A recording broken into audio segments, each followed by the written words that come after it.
Classification of development of computer देखा था, जिसमें हमने हार्डवेयर के आधार पर, कार्य पद्धति के आधार पर और आकार के आधार पर हमने कंप्यूटर को समझा था कि कौन कौन से कंप्यूटर किस प्रकार से होते हैं। यहाँ पर हमने इसकी सारी जनरेशन देखी थी। अब हमें यहाँ पर कार्य पद्धति के आधार पर ये सारे कंप्यूटर समझना है और आकार के आधार पर हमें ये सारे कंप्यूटर को देखना है। आप यहाँ पर अगला टाइप देखेंगे, जिसमें देखेंगे हम जनरल पर्पस और स्पेशल पर्पस के अकॉर्डिंग कौन कौन से कंप्यूटर का हम इस्तेमाल करते हैं। Students, your most welcome. आज के वीडियो में हम कार्य पद्धति के आधार पर, आकार के आधार पर और उद्देश्य के आधार पर हम कंप्यूटर को समझेंगे। पहला पॉइंट हम यहाँ पर डालते हैं कार्य पद्धति के आधार पर।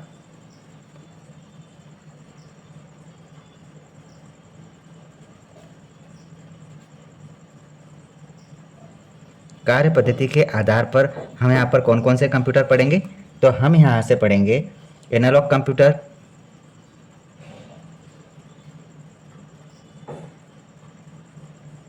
एनालॉग कंप्यूटर,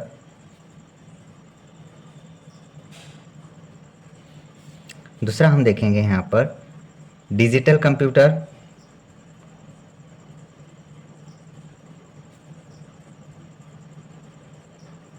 और फिर हम तीसरा देखेंगे यहाँ पर हाइब्रिड कंप्यूटर।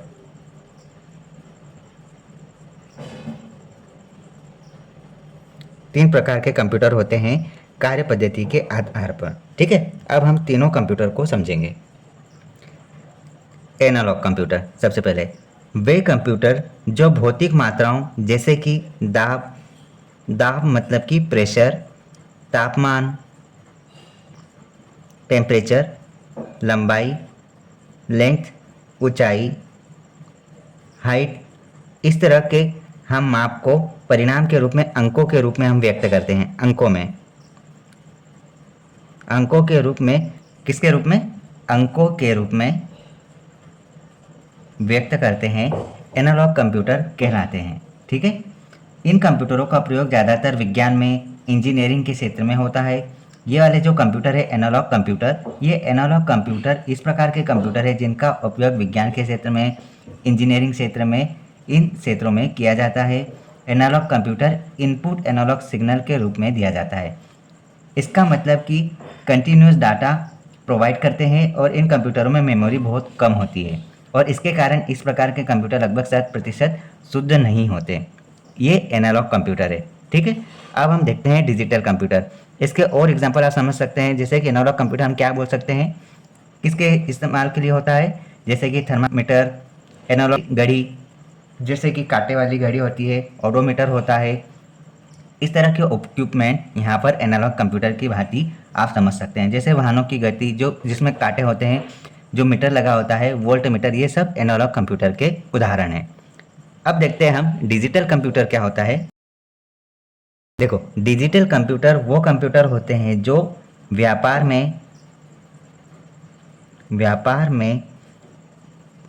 को, बिजनेस चलाने में सहायक होते हैं। जैसे कि किसी कंपनी का बजट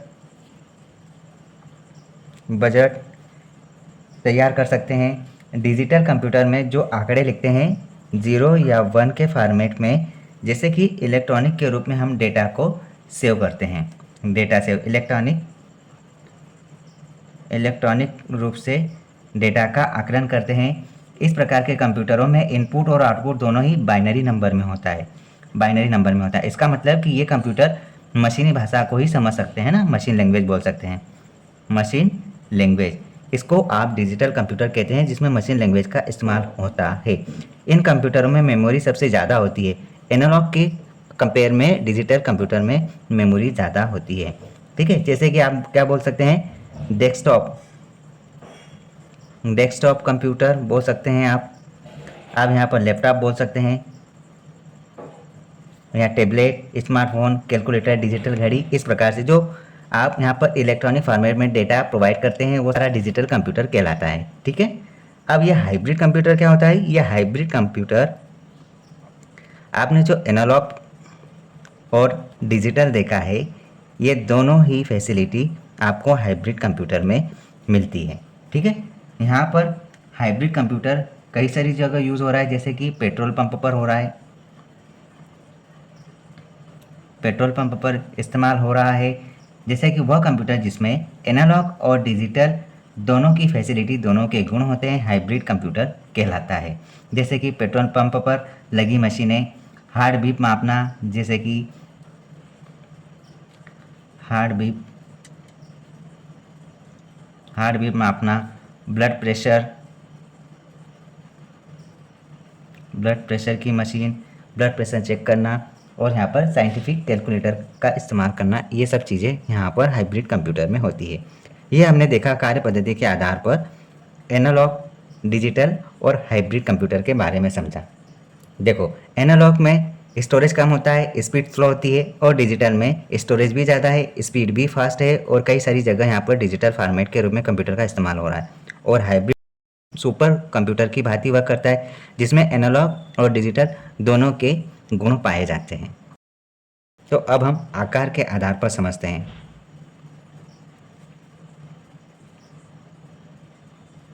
आकार के आधार पर कितने कंप्यूटर होते हैं? तो आकार के आधार पर हमारे पास 4 प्रकार के कंप्यूटर हम समझ सकते हैं। पहला, मेन फ्रेम। ये मेन फ्रेम लिखा था पिछले वीडियो में, यहाँ पर करेक्शन कर लेना, मेने फ्रेम हो सकता है, मेन फ्रेम है। उसके बाद आप समझ सकते हैं यहाँ पर मेन फ्रेम के बाद यहाँ पर हमारे पास है माइक्रो कंप्यूटर,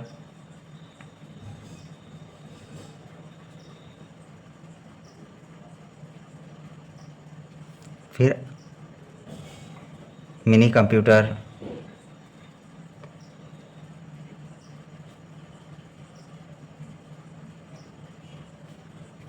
और लास्ट सुपर कंप्यूटर। अब इन चारों को आप ध्यान से समझना, क्योंकि हम यहाँ पर ज़्यादा लिखेंगे नहीं, हम मेन चीज़ ही कवर करेंगे। देखो, हम एक बढ़िया से सीक्वेंस में चलेंगे। सबसे पहले हम पढ़ेंगे माइक्रो कंप्यूटर को हम पढ़ेंगे। आप अगर नोट्स बना रहे हैं तो सबसे पहले माइक्रो कंप्यूटर को लिखना। देखो, माइक्रो प्रोसेसर कहे जाने के 2 प्रमुख कारण हैं। पहला तो माइक्रो प्रोसेसर का प्रयोग, और दूसरा कंप्यूटर की तुलना में छोटा होना। ठीक है, इसके कारण इसको माइक्रो प्रोसेसर कहा जाता है। और इसको हम घरों में कहाँ यूज़ करते हैं, ये ध्यान रखना। घरों में यूज़ होता है, ऑफिस में यूज़ होता है, ऐसी जगह पर हम इसको यूज़ कर सकते हैं। और जैसे कि हम ऑफिस का किसी कार्य को करने के लिए हम इसका यूज़ करेंगे, और जैसे कि गेम्स वगैरह में कंप्यूटर के हिसाब से गेम्स खेलने में इसका इस्तेमाल होता है। ठीक है, इस प्रकार के कार्यों में इसका इस्तेमाल किया जाता है। और इसको डेस्कटॉप कंप्यूटर भी कहते हैं। क्या बोलते हैं? डेस्कटॉप कंप्यूटर कहा जाता है, माइक्रो कंप्यूटर को कहा जाता है। ठीक है, यहाँ पर कुछ माइक्रो कंप्यूटर हम देख सकते हैं, जैसे कि डेस्कटॉप कंप्यूटर हुआ, लैपटॉप हुआ, नोटबुक आप बोल सकते हैं, नोटबुक, मोबाइल फ़ोन, कैलकुलेटर, ये सारे माइक्रो कंप्यूटर के अंदर आते हैं। ठीक है, अब हम देखते हैं इसका कुछ जानकारी। जैसे कि माइक्रो कंप्यूटर का विकास कब हुआ? तो माइक्रो कंप्यूटर का विकास 1970 में हुआ था। ठीक है, जब सीपीयू माइक्रो प्रोसेसर का उपयोग करना चालू किया था। ठीक है, और किसने बनाया था? इसका विकास यहाँ पर आईबीएम नामक कंपनी ने किया था। माइक्रो कंप्यूटर का विकास आईबीएम नामक कंपनी ने किया था। और इसके अंदर जैसे कि 8, 16, 16 दूनी 32, 32 दूनी 64, इस प्रकार के जो बीट माइक्रो प्रोसेसर का इस्तेमाल करते थे। ठीक, इसके अंदर VLSI, ULSI इस प्रकार के प्रोसेसर की कमी थी, जिसके कारण ये ज़्यादा दिन तक इस पर काम करना संभव नहीं हुआ था। इसकी क्षमता कई गुना बढ़ गई थी जब हमने यहाँ पर माइक्रो प्रोसेसर की हाई, मतलब कि सैकड़ों ट्रांजिस्टर से लगी एक IC चिप का इस्तेमाल करना चालू किया, और माइक्रो प्रोसेसर का इस्तेमाल करना हमने चालू किया, और इसके कारण मल्टीमीडिया और इंटरनेट का विकास होना संभव हुआ था। इसके बाद यहाँ पर कई सारे कंप्यूटर्स को बनाना चालू किया था। अब हम अगला देखते हैं। देखो, ये कंप्यूटर अन्य कंप्यूटरों की तुलना में छोटा होता था। पहली बात तो ये, इसका आकार छोटा था। ठीक है, ये कंप्यूटर अन्य कंप्यूटरों की तुलना में सस्ता भी होता था, इसलिए इसका इस्तेमाल हर जगह होने लगा था। ठीक है, ये कंप्यूटर, इसकी क्षमता सीमित थी, इस प्रकार के इसमें गुण थे। और इसके रहते तहत फिर यहाँ पर मिनी कंप्यूटर को भी लॉन्च कर दिया था। ठीक है, हम मिनी कंप्यूटर के बारे में समझते हैं। ये जो मिनी कंप्यूटर है, ये मिनी कंप्यूटर आकार में माइक्रो कंप्यूटर से बड़े, क्योंकि माइक्रो कंप्यूटर का आकार छोटा था, इसका आकार माइक्रो कंप्यूटर से बड़ा। किसका? मिनी कंप्यूटर का आकार माइक्रो कंप्यूटर से बड़ा, लेकिन मेन फ्रेम कंप्यूटर से छोटा। माइक्रो से बड़ा और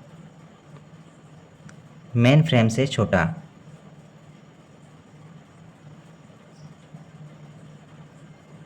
मेन फ्रेम से छोटा आकार होता था। इसका इस्तेमाल कंपनियों में छोटे सर्वर बनाने में किया जाता था। इसका यूज़ छोटे सर्वर बनाने में किया जाता था।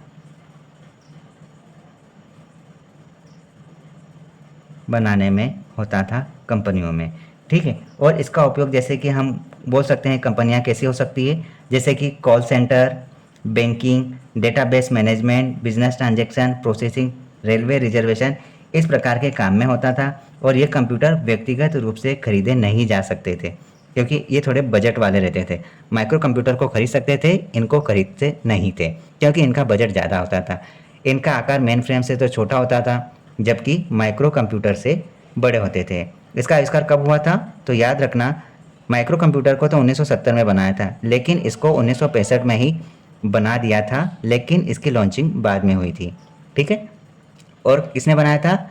ये DEC नामक कंपनी ने बनाया था। DEC मिनी कंप्यूटर की बात करें, मतलब कि डिजिटल इक्विपमेंट कॉरपोरेशन नामक कंपनी ने इसको बनाया था। इसमें एक से ज़्यादा प्रोसेसर का इस्तेमाल होता था और इसकी संग्रहण क्षमता, मतलब कि इसकी कैपेसिटी बोल सकते हैं, स्टोरेज बोल सकते हैं, और इसकी मतलब कि स्टोरेज क्षमता, स्पीड ज़्यादा थी, है ना, किसके कंपेयर से? माइक्रो कंप्यूटर से। सीधी सी बात है, जब कोई चीज़ बनती है तो वो पिछली वस्तु की तुलना में कुछ अच्छी क्वालिटी के हिसाब से ही बनाई जाती है। इस पर कई व्यक्ति एक साथ काम कर सकते हैं और इसमें संसाधनों का साझा भी उपयोग हो सकता था, जैसे कि बड़े बड़े ऑफिस में, कंपनियों में, अनुसंधान में, यात्रियों के आरक्षण में मिनी कंप्यूटर का इस्तेमाल होता था। अब हम देखते हैं मेन फ्रेम कंप्यूटर का। सबसे पहले माइक्रो कंप्यूटर था, उसके बाद मिनी कंप्यूटर, और अब हम देख रहे हैं मेन फ्रेम कंप्यूटर के बारे में। देखो, ये जो मेन फ्रेम है ना, सबसे पहले माइक्रो आया, फिर मिनी आया और फिर मेन फ्रेम आया। अब ये जो मेन फ्रेम कंप्यूटर है, इस कंप्यूटर का आकार मिनी कंप्यूटर से बड़ा था और सुपर कंप्यूटर से छोटा। मतलब क्या बोल सकते हैं? मिनी से बड़ा और सुपर से छोटा आकार था। ठीक है, इस प्रकार के जो कंप्यूटर होते थे, इन कंप्यूटरों में डेटा प्रोसेसिंग कैपेसिटी ज़्यादा थी। इससे पिछले कंप्यूटर की तुलना में हाई स्पीड थी, इसलिए इनका उपयोग कंपनियों में बड़े सर्वर बनाने में किया जाता था। कंपनियों में बड़ा सर्वर बनाने में होता था मेन फ्रेम कंप्यूटर का। और इस प्रकार के जो कंप्यूटर थे, इसमें एक साथ कई लोग अलग अलग काम कर सकते थे। इसका उपयोग जैसे कि ब्यौरा रखने में, कर्मचारियों के भुगतान में, बैंकों में, रेलवे आरक्षण आदि में काम किया जाता था। एग्जाम्पल लिख लेते हैं। बैंक में होता था, रेलवे रिजर्वेशन में होता था, जैसे कि कर्मचारियों का भुगतान और इस प्रकार का ब्यौरा रखने में इसका इस्तेमाल होता था मेन फ्रेम कंप्यूटर का। और ये बहुत कमरे से बड़े बड़े आकार के कंप्यूटर हुआ करते थे। इसमें स्टोरेज क्षमता पिछले कंप्यूटर की तुलना में और स्पीड में बहुत ही ज़्यादा बढ़ोतरी हुई थी। ठीक है, मेन फ्रेम कंप्यूटर मुख्यतः एक केंद्रीय स्थान पर रखते थे, जिसको बार बार इधर उधर ले जाया नहीं सकता था, पॉसिबल था ही नहीं। ये सभी डेटा और अनुदेशों को स्टोर भी रखता था और इसको डम टर्मिनल के माध्यम से मेन फ्रेम कंप्यूटर से जोड़ा जाता था। ये जो मेन फ्रेम कंप्यूटर है, ये आकार में काफ़ी बड़े हुए, इसमें स्टोरेज क्षमता भी ज़्यादा थी, इसमें डाटा प्रोसेस की स्पीड भी ज़्यादा थी। मेन फ्रेम कंप्यूटर से जुड़कर एक साथ कई लोग काम भी करते थे, इसके कारण इसको मल्टी यूज़र कहा जाता था। Multi user main frame computer को कहा जाता था। ठीक है, इसमें ऑनलाइन रहकर बड़ी मात्रा में डाटा का प्रोसेस किया जाता था। मेन फ्रेम जो कंप्यूटर है ये 2 या अधिक माइक्रो प्रोसेसर को एक साथ जोड़कर प्रोसेसिंग करता था। इसमें लगभग 32 से 64 बिट माइक्रो प्रोसेसर का इस्तेमाल होता था। 32 से 64 बिट माइक्रो प्रोसेसर का इस्तेमाल होता था। ये टाइम शेयरिंग और मल्टी प्रोग्रामिंग ऑपरेटिंग सिस्टम का इस्तेमाल करता था। कैसा था ये? टाइम शेयरिंग, हम यहाँ लिख देते हैं। ये टाइम शेयरिंग और मल्टी प्रोसेसिंग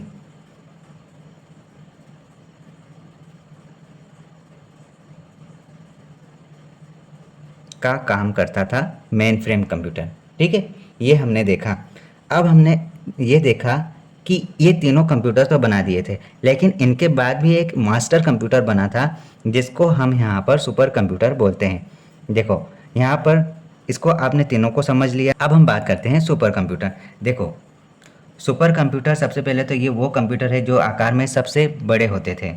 सबसे बड़े, आकार में सबसे बड़े और हाई स्पीड रखते थे।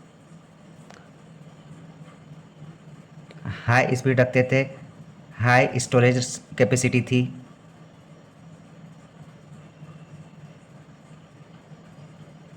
हाई स्टोरेज कैपेसिटी हुआ करती थी और इसमें एक से अधिक सीपीयू लगाए जाते थे।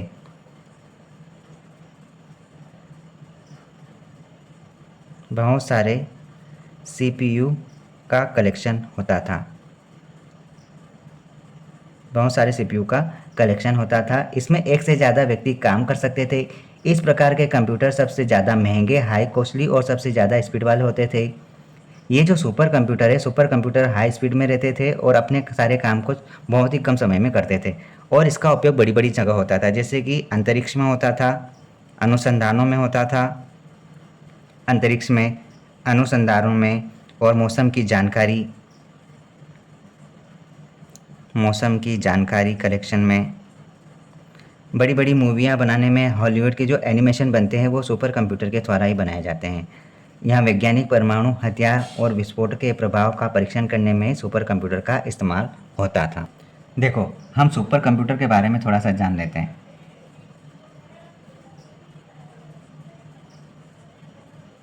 सुपर कंप्यूटर के बारे में जानते हैं। देखो ये जो सुपर कंप्यूटर था विश्व में सर्वाधिक तेज कंप्यूटर था।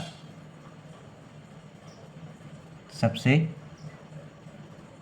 तेज कंप्यूटर था सुपर कंप्यूटर। ठीक है, हम ये भी कह सकते हैं कि ये जो सुपर कंप्यूटर की जो प्रोसेसिंग की स्पीड की गणना हम फ्लॉप्स में करते थे। फ्लॉप्स में गणना होती थी।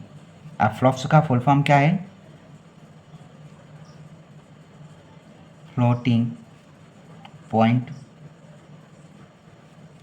ऑपरेशंस पर सेकेंड।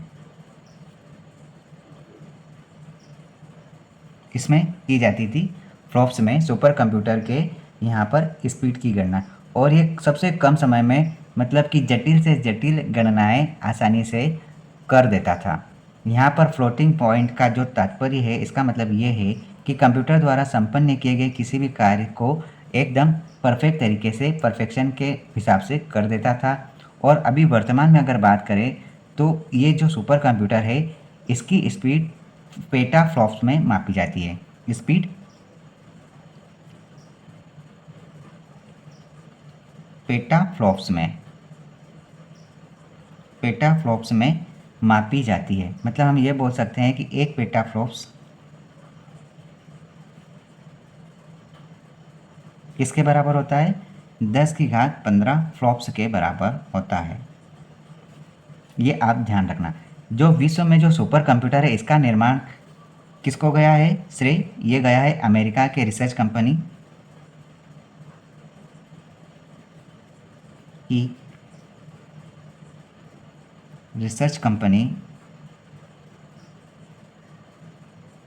अमेरिका की रिसर्च कंपनी यहाँ पर हमारी है क्रे, CRAY। क्रे रिसर्च कंपनी को गया है और इसकी स्थापना सेमन क्रे ने की थी। किसने की थी स्थापना? फाउंडर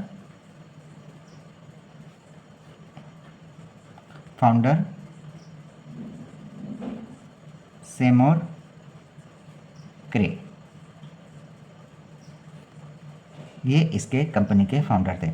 जो सुपर कंप्यूटर है ये अब लगभग सभी क्षेत्र में सर्वाधिक योगदान के लिए सुपर यहाँ पर सेमूर क्रे को जाना जाता है।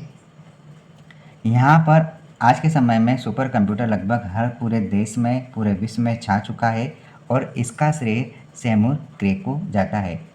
सुपर कंप्यूटर का जन्मदाता इन्हें कहा जाता है। अगर अपन सुपर कंप्यूटर की बात करें तो सुपर कंप्यूटर का उपयोग कई जगह हो रहा है, जैसे कि वैज्ञानिक तकनीकी क्षेत्र अनुसंधान में हो रहा है, पेट्रोलियम में हो रहा है, वायुयान में, ऑटोमोबाइल जैसे उद्योग में हो रहा है, रक्षा के क्षेत्र में हो रहा है, कंप्यूटर पर परमाणु भट्टियों के सब्सक्रिप्शन परीक्षण के लिए हो रहा है। इन सारी चीज़ों में सुपर कंप्यूटर का इस्तेमाल हो रहा है। अगर अपन बात करें कि भारत में सुपर कंप्यूटर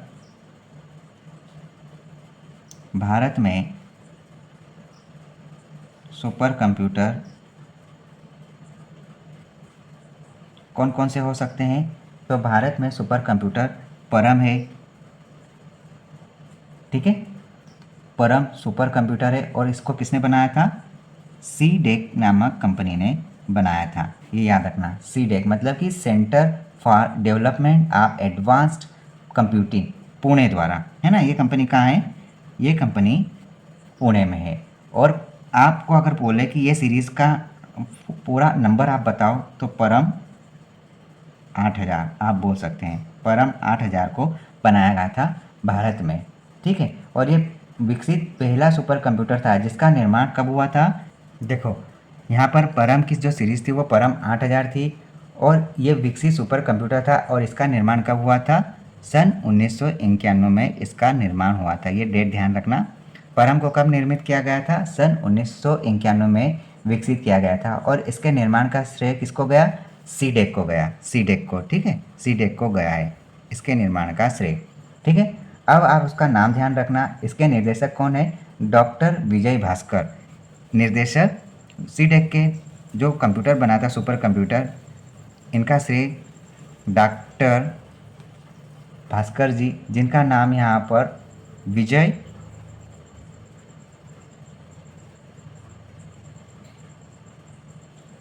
भास्कर, इनको श्रेय जाता है।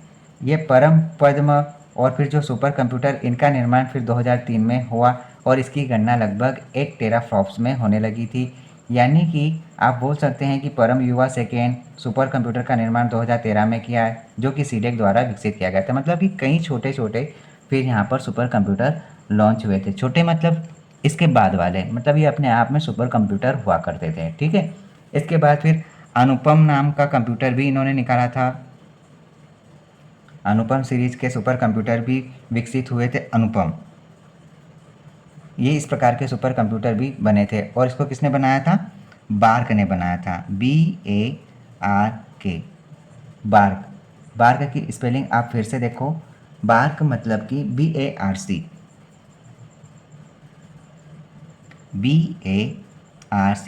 और इसका फुल फॉर्म आप ध्यान रखना। फुल फॉर्म है इसका बी से भाभा, यहाँ पर ऑटोमेटिक रिसर्च सेंटर, जो कि कहाँ पर है? बार, ये है मुंबई में। इनकी लोकेशन आप ध्यान रखना, ये मुंबई में है और सीडेक पुणे में है। सीडेक ने परम 8000 बनाया, ये आप ध्यान रखना। यहाँ पर आप बोल सकते हैं कि यहाँ पर फिर भारत के सुपर कंप्यूटर फ्लो सर्वर का भी विकास यहाँ पर NAL मतलब कि नेशनल एरोनॉटिकल लैब बेंगलोर द्वारा 1980 में हुआ था। इस प्रकार हमने ये सब भारत में ये जो सुपर कंप्यूटर की जो सीरीज़ है इसको हमने अच्छे से कवर कर लिया। अब एक लास्ट पॉइंट है, उसको भी हम थोड़ा कवर कर लेते हैं। अब एक अगला पॉइंट हम देखते हैं, जैसे कि उद्देश्य आधारित।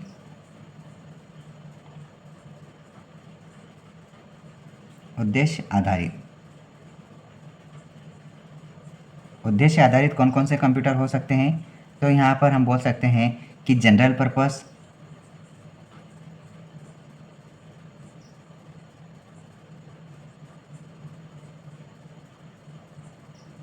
और दूसरा स्पेशल पर्पस।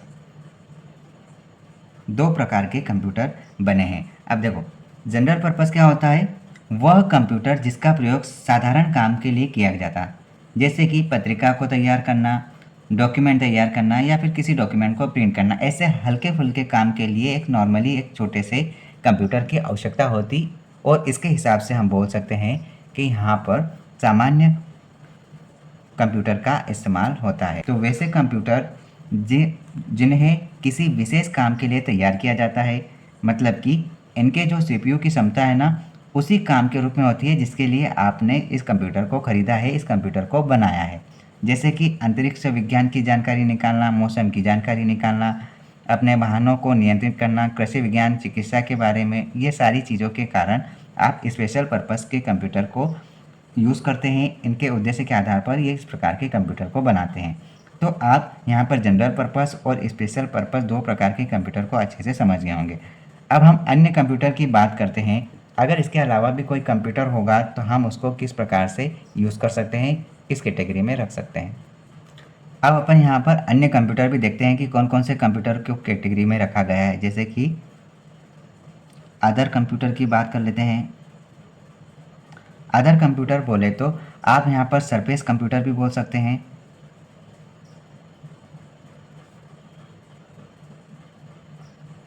सरफेस कंप्यूटर मतलब कि वैसे कंप्यूटर जहाँ पर यूज़र मतलब कि हम मॉनिटर स्क्रीन पर सीधे टच करके अपने कार्य को पूरा कर सकते हैं, कार्य कर सकते हैं, सरफेस कंप्यूटर कहलाते हैं, मतलब कि सतह कंप्यूटर। दूसरा हम देखें पॉम टॉप कंप्यूटर। पॉम टॉप कंप्यूटर क्या होता है? ऐसे कंप्यूटर जहाँ पर जो अपने आकार में छोटे होते हैं, लैपटॉप कंप्यूटर से छोटे होते हैं, जिनको हम हथेली पे रखकर चला सकते हैं और अपने कार्य क्षमता के आधार पर लैपटॉप से थोड़ी कम मेहनत करके इसमें काम कर सकते हैं। जैसे कि कंपनी, किसी यात्री आरक्षण, अनुसंधान जैसे कार्य कर सकते हैं, उसको अपन पॉम टॉप कंप्यूटर बोलते हैं। उसके बाद हम बोल सकते हैं कि हम यहाँ पर टैबलेट नामक कंप्यूटर का भी इस्तेमाल करते हैं। Tablet computer. टैबलेट कंप्यूटर क्या होता है? ये ऐसे कंप्यूटर है जो कि एकदम छोटे कंप्यूटर होते हैं, मोबाइल से बड़ी स्क्रीन वाले, और यह साइज़ में मोबाइल से बड़ी स्क्रीन के होते हैं, जिसके कारण हम इसका उपयोग कंप्यूटर की भांति करते हैं। टैबलेट कंप्यूटर टच स्क्रीन के तरह ही इस्तेमाल होता है। इस प्रकार हमने यहाँ पर इतने छोटे छोटे पॉइंट को कवर किया है। ये पॉइंट्स अपने एग्ज़ाम्स के लिए बेहतर है और आप इसको थोड़ा व्यवस्थित तरीके से समझना। हालांकि हमारे क्वेश्चन आंसर सिर्फ और जनरेशन पर्पज़ से ही आएंगे, तो आप उस टेबल को अच्छे से याद करना और बढ़िया तरीके से समझने की कोशिश करना। यहाँ पर और भी पॉइंट हो सकते हैं, जैसे कि अगर आप चौथा पॉइंट देखें तो आप मोबाइल को भी समझ सकते हैं। मोबाइल, ये तो आप सभी जानते हैं कि मोबाइल में हम किस प्रकार से उपयोगिता के आधार पर समझ सकते हैं और किस प्रकार से यूज़ कर सकते हैं। आप यहाँ पर लैपटॉप को समझ सकते हैं, नेटबुक को समझ सकते हैं, टैबलेट, पीडीए, ये सारी चीज़ें अपन आसानी से समझ सकते हैं। नेटबुक भी होता है और छोटे छोटे लैपटॉप कंप्यूटर होते हैं। इन सारी चीज़ों को हम आज के समय में इस्तेमाल कर रहे हैं, जो अदर कंप्यूटर्स की भांति हम उसको उपयोग कर रहे हैं। कैलकुलेटर भी होता है, वो सिर्फ गणना के आधार पर होता है और कंप्यूटर अपने सारे ऑपरेशन को मैनेज कर सकता है, इसलिए उसको कंप्यूटर कहा जाता है।